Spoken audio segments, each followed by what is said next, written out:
My name is Francis Estrada, and I work in school and teacher programs here at MoMA. We're looking at a piece by Alfonso Ossorio called Empty Chair or the Last Colonial that he made in 1969. The way it's arranged, to me, feels strangely familiar, even though I hadn't seen it before. I think it's because all the parts are parts that I recognize.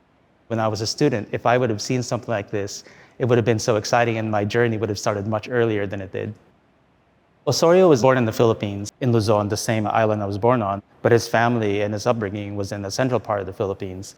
He was born in 1916, but moved to the US right around the 30s. So in the 50s, he started incorporating pieces of found materials in his work. So his work started to change. It wasn't just paint. It wasn't just drawing. There were all these objects that he was inserting in there.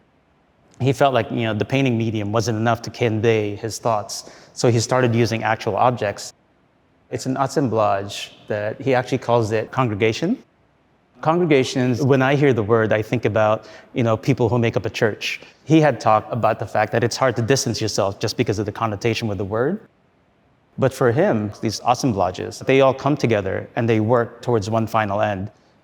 He doesn't give you a full, clear picture. And just like Ossorio said, art must be difficult, and he made it difficult. It makes me think of things that you would find in an altarpiece, or things that are related to protection, or maybe even relics. Even seeing some of the skeletons, I just realized I'm also wearing a skeleton necklace. But some of these things, like the bolo I have at home, eyes, they remind me of different protective eyes that you used against evil spirits. There's a 3-leaf clover.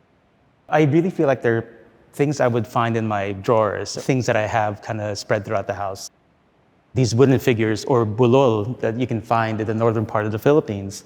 But sometimes they look like West African figures because of the coiffure or the different hairstyles. He doesn't give you a full, clear picture, and he really makes me actually think the more and more I look at it.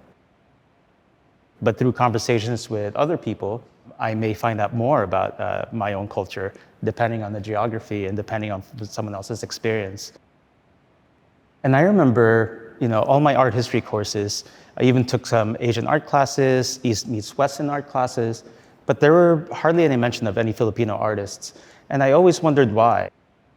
So as an educator here at MoMA, I have the opportunity to work throughout the collection and teach and show from different artworks and different artists, with more artists who are underrepresented. If I get a chance to show that to students, then maybe they can start their own journeys.